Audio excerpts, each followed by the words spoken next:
¿Qué tal? ¿Cómo están? Soy el padre Ricardo Aguilar, doctor en teología bíblica. Sean bienvenidos a una sesión más donde comentaremos la palabra de Dios que la liturgia nos propone. Mañana, 30 de mayo de 2024, vamos a tener la celebración del cuerpo y la sangre de Cristo, por lo que, a solicitud de muchos de ustedes, voy a comentar el evangelio que la liturgia nos tiene preparado para mañana. Vamos a comenzar entonces poniéndonos en la presencia del Señor, en el nombre del Padre y del Hijo y del Espíritu Santo. Amén. Ven Espíritu Santo, llena los corazones de tus fieles y enciende en ellos el fuego de tu amor. Envía, Señor, tu Espíritu y todo será creado y se renovará la faz de la tierra. Oh Dios, que has instruido a los corazones de los fieles con la luz del Espíritu Santo, concédenos, según el mismo Espíritu, conocer las cosas rectas y gozar siempre de sus divinos consuelos. Por Jesucristo nuestro Señor. Amén. En nombre del Padre, del Hijo y del Espíritu Santo. Amén. Bien, con esto vamos a leer entonces el texto del Evangelio tomado de San Marcos capítulo 14. El texto dice así. El primer día de la fiesta de los panes ácimos, cuando se sacrificaba el cordero pascual, le preguntaron a Jesús sus discípulos, ¿dónde quieres que vayamos a prepararte la cena de Pascua? Él les dijo a dos de ellos, vayan a la ciudad, encontrarán a un hombre que lleva un cántaro de agua. Síganlo y díganle al dueño de la casa en donde entre, el maestro manda preguntar, ¿dónde está la habitación en que voy a comer la Pascua con mis discípulos? Él les enseñará una sala en el segundo piso arreglada con divanes. Prepárenos allí la cena. Los discípulos se fueron, llegaron a la ciudad, encontraron lo que Jesús les había dicho y prepararon la cena de Pascua. Mientras cenaban, Jesús tomó un pan, pronunció la bendición, lo partió y se lo dio a sus discípulos diciendo, tomen, esto es mi cuerpo. Y tomando en su mano una copa de vino, pronunció la acción de gracias, se la dio, todos bebieron y les dijo, esta es mi sangre, sangre de la alianza que se derrama por todos. Yo les aseguro que no volveré a beber el fruto de la vid hasta el día en que beba el vino nuevo en el reino de Dios. Después de cantar el himno, salieron hacia el monte de los olivos. Palabra del Señor. Muy bien, pues este es el texto que la liturgia nos tiene preparado para el día de mañana, para este día de Corpus de 2024. Hago unas referencias a los matices del texto griego. Notamos primero que nada en rojo del versículo 22 los verbos que utiliza Jesús en la última cena. Tomó el pan, pronunció la bendición, lo partió y lo dio a los discípulos. Estos verbos son fundamentales porque son los verbos que se relacionan con los relatos eucarísticos, tanto en los evangelios como en 1 Corintios 11, cuando San Pablo también menciona la última cena de la que él fue informado. Y también lo tenemos, por ejemplo, en el pasaje de los discípulos de Maús, donde Jesús a la mesa repite estos mismos verbos, haciendo alusión de que Él está presente en este misterio que llamamos la Eucaristía. Después viene el mandato, tomen, esto es mi cuerpo. Tenemos entonces el texto griego, los cuatro verbos que hemos mencionado, entonces son labón, que es habiendo tomado, eulógesas, habiendo bendecido, éclasen, partió, edoken, dio a los discípulos, ¿verdad? Dio a ellos y dijo, lávete, tomen, tuto extinto somamu, esto es mi cuerpo. Y después también, tomando en sus manos una copa de vino, otra vez el verbo labón, ahora dice eujaristesas, edoken, habiendo dado gracias, dio a los discípulos. ¿Qué dio? Pues el vino. Todos bebieron. Y dijo, esta es mi sangre, tuto extinto jaimamú, sangre de la alianza que se derrama por todos. Ajá. tes diatheques, el jaima, en la sangre, tes diatheques de la alianza, to echinómenon hiperpolón, que se derrama entonces hiperpolón, en favor de muchos. Así se traduce por todos, en favor de muchos. Finalmente viene una expresión de carácter escatológico. Les aseguro que no volveré a beber del fruto de la vid hasta el día en que beba el vino nuevo en el reino de Dios. Así es como aparece el texto final, una alusión a que este banquete eucarístico que está celebrando Jesús con sus discípulos es una pregustación del banquete escatológico al final de los tiempos, cuando ya el Mesías venga en su gloria y se reunirá con todos los que son considerados dignos de la vida eterna, sean judíos o provenientes del paganismo, que hayan aceptado no solo la palabra de Dios, sino también el bautismo como rito de iniciación para formar parte de la Iglesia de Cristo. Voy a hacer un comentario ahora sobre las etapas de redacción de este pasaje, porque obviamente pues, leemos en la Biblia varios relatos de la última cena. Tenemos en Mateo, Marcos y Lucas relatos que difieren un poco entre ellos en cuanto a las palabras de Jesús sobre el pan y el vino, en cuanto a la disposición de cómo se realizó la cena. Tenemos también en 1 Corintios 11 un primer texto cronológicamente redactado, porque 1 Corintios se escribe en torno al año 55, mientras que el Evangelio de San Marcos, que es el primero de los evangelios sinópticos, Mateo, Marcos y Lucas, el primero que se escribe alrededor del 69 o 70. Bien, entonces hay que tomar en cuenta que el texto de Marcos tiene varios precedentes. Marcos lo escribe inspirado por Dios, pero también parte también de algunos elementos que pongo aquí en pantalla. Primero, existía una tradición oral sobre la vida de Jesús que incluía la última cena. Esa tradición oral sobre Jesús, los académicos le llamamos tradición de Jesús. Obviamente no es un texto escrito, sino que era la predicación que oralmente se hacía sobre Jesús. Después tenemos un relato premarquiano de la pasión, que es una hipótesis bastante plausible, es decir, de muy alta probabilidad que haya existido un texto que nosotros podríamos llamar el relato premarquiano, o sea, se escribió antes que el Evangelio de Marcos, sobre la pasión de Jesús. En este relato seguramente se incluía la última cena también. Finalmente, 1 Corintios 11, que se escribe en torno al año 55, San Pablo escribe a los Corintios dentro de un capítulo sobre el orden de las asambleas. Ahí San Pablo les hace alusión a cómo fue la última cena de Jesús y cómo es algo que se debe resguardar en la comunidad cristiana.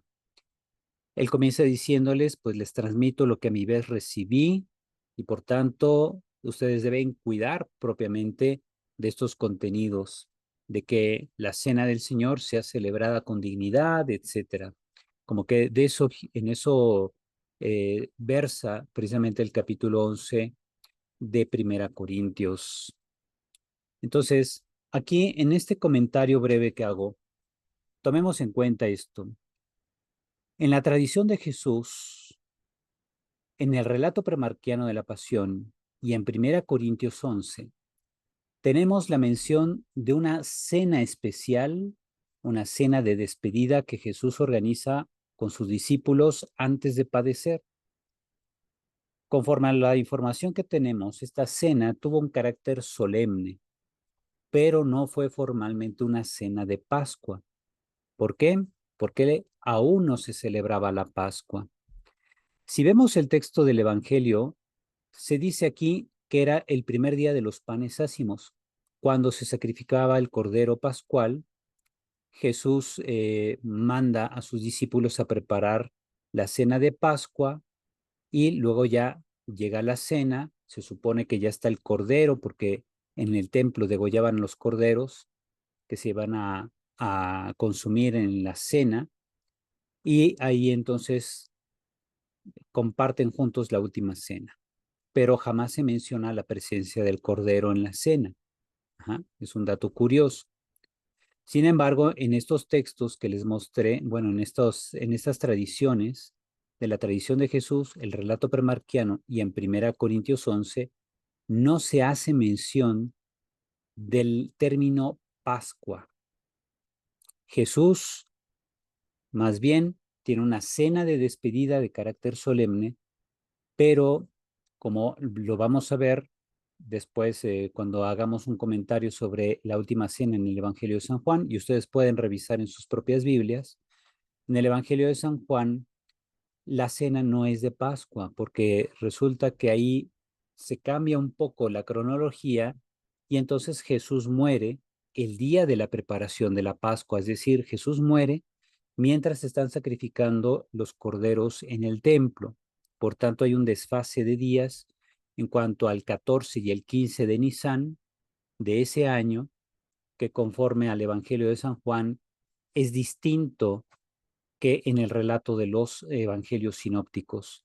Si bien la última cena es en jueves y Jesús muere un viernes, en eso coinciden todos, lo cierto es que el Evangelio de San Juan nos dice que el día de la preparación para la cena de Pascua es cuando están juzgando a Jesús. Por eso los sumos sacerdotes no entran al pretorio de Pilato, porque se estaban preparando a la cena y para no incurrir en impureza cultural no debían entrar en casa o en un palacio de un pagano, lo cual significa que es el día de la preparación, por tanto es el día que sacrificaban los corderos en el templo. Por información que tenemos del historiador Josefo, sabemos que en ese año, como seguramente va a mencionarse más tarde, tenemos que los corderos se sacrificaban en torno a las 3, de 3 a 5 de la tarde en el templo, para que los corderos llegaran ya a las casas donde la gente iba a tener sus cenas. Y entrado entonces el sol, bueno, que se pone el sol, comienza entonces el día de la Pascua. Y por eso, para las 6 de la tarde, que es más o menos a la hora que se mete el sol, ya comienza el día 15 de Nisan, que es el día de la Pascua judía. Y es que los judíos iban a tener su cena. Por eso no coinciden los evangelios sinópticos con el Evangelio de San Juan en cuanto a los días según el mes judío, pero sí coinciden en cuanto al día de la semana, que Jesús cena con sus discípulos un jueves y muere un viernes. Vamos a ver otros detalles aquí sobre 1 Corintios 11. Vemos cómo San Pablo menciona: porque yo recibí del Señor lo que les transmití, que el Señor Jesús, la noche en que era entregado, tomó pan, dando gracias lo partió y dijo: este es mi cuerpo que se entrega por ustedes. Hagan esto en memoria mía. Después dice: asimismo tomó el cáliz después de cenar, diciendo: esta copa es la nueva alianza en mi sangre. Cuantas veces la beban, háganlo en memoria mía. Luego ya viene el comentario de Pablo: pues cada vez que coman este pan y beban de este cáliz, anuncian la muerte del Señor hasta que venga. Vemos que también en comparación con el relato de Marcos, se habla aquí entonces de que Jesús tomó el pan, dio la acción de gracias, lo partió y luego, en lugar de dar a sus discípulos el pan, solamente se menciona dijo. Ajá. En lugar de decir lo partió y se lo dio, aquí dice lo partió y dijo. Por tanto, aquí ya hay una diferencia textual con respecto a Marcos. La mención de esto es mi cuerpo, aquí se menciona que se entrega por ustedes. Viene el mandato: hagan esto en memoria mía, cosa que no viene en el texto de Marcos. El mandato: hagan esto en memoria mía, sobre el pan y sobre el vino, vienen en Pablo, pero no en el relato de Marcos. Luego la expresión final, propia de Pablo también, cada vez que coman este pan y beban de este cáliz, anuncia la muerte del Señor hasta que venga. Aquí hay una referencia en cuanto a la muerte de Jesús. Se debe anunciar como un acto redentor, la muerte de Jesús, que Él se entrega por la humanidad. Ajá. También su sangre derramada sella una alianza y finalmente la necesidad de anunciar la muerte del Señor, ese acto supremo de amor por la humanidad, hasta que venga el referente escatológico, el referente del fin de los tiempos cuando Jesús vuelva. Ajá. Entonces tenemos aquí elementos comunes, pero curiosamente no aparece ninguna alusión a la Pascua. ¿Se fijan?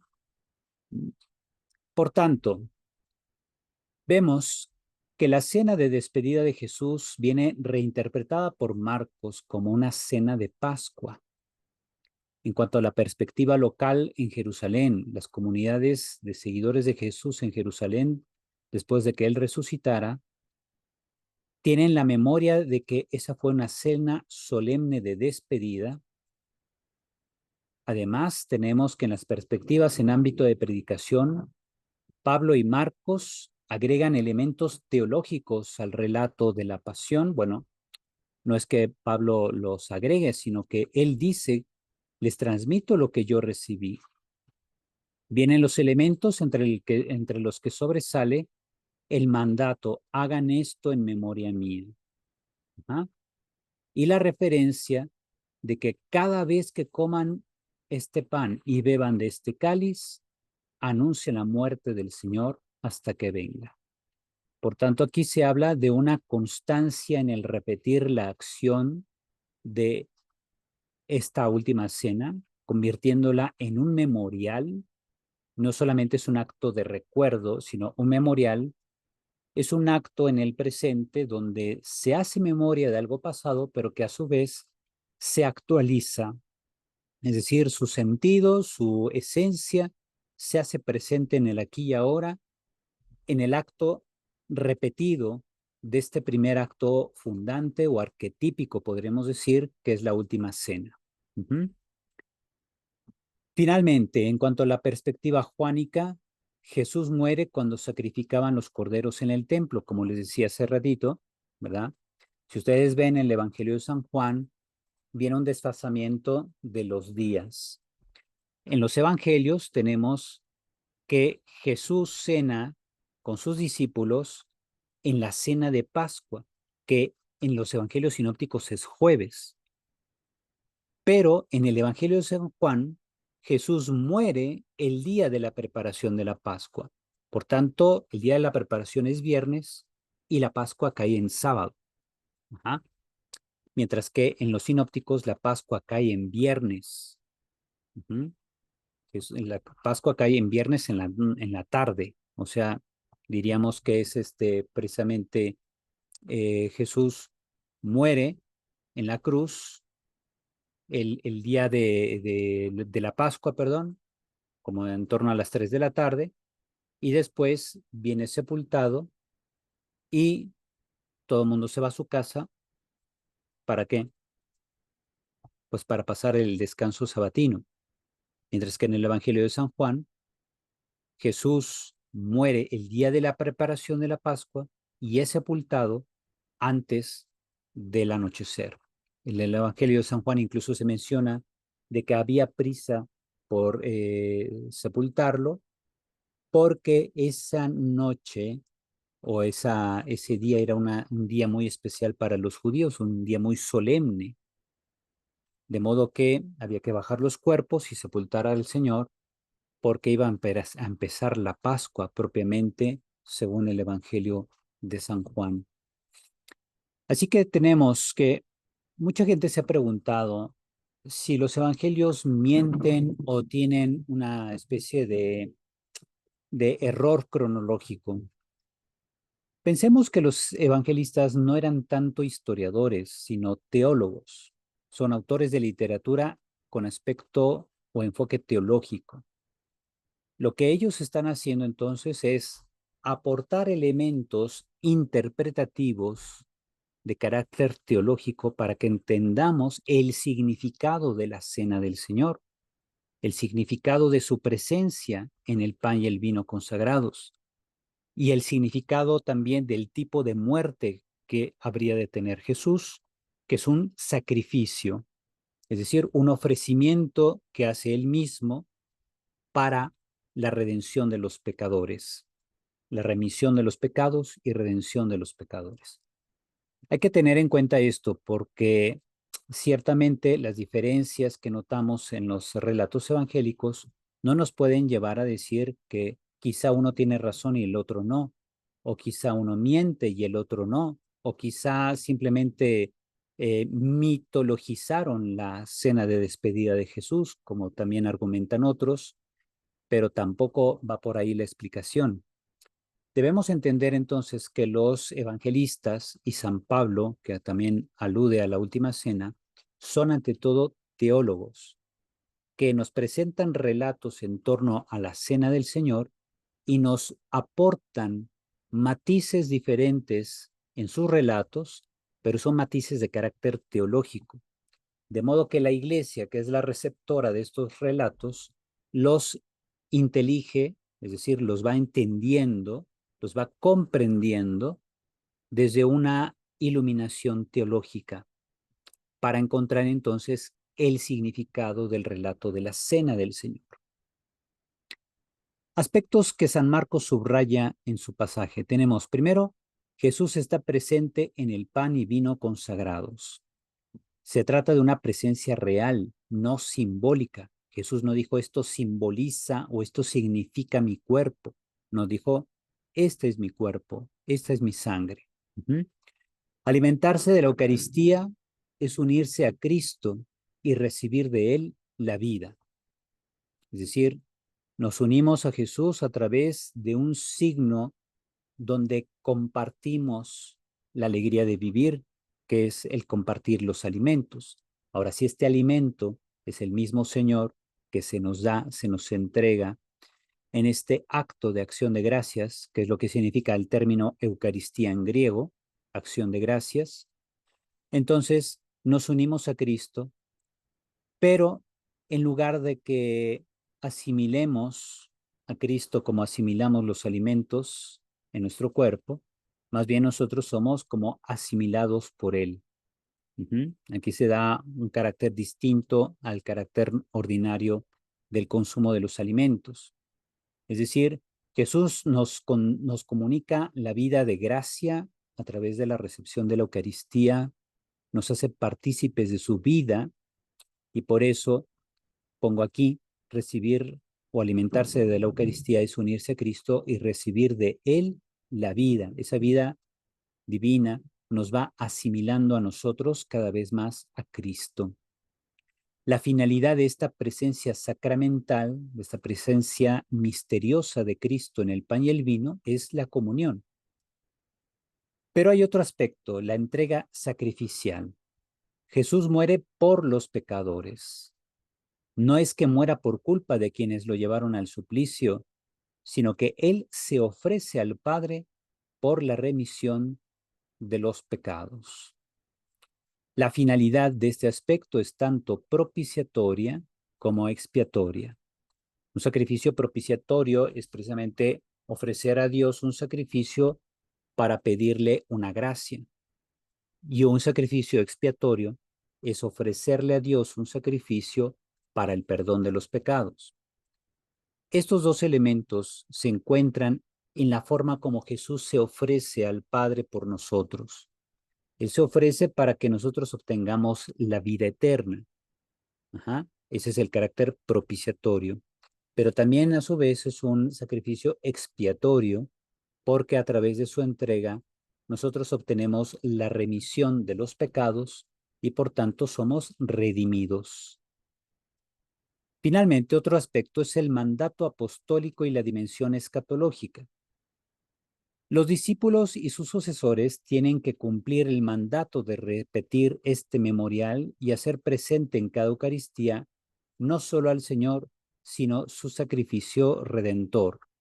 Esto lo vimos especialmente en el texto de San Pablo, en 1 Corintios 11, en el hagan esto en memoria mía, cosa que como vimos no aparece en el texto de Marcos. No viene el mandato, hagan esto en memoria mía. ¿Mm? Por tanto, hay una complementación de ambos autores.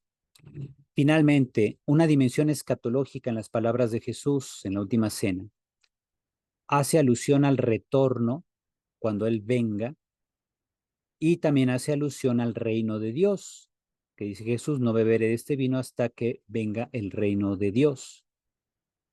Entonces, retorno del Señor y presencia plena del reino de Dios conforman la dimensión escatológica de la Eucaristía.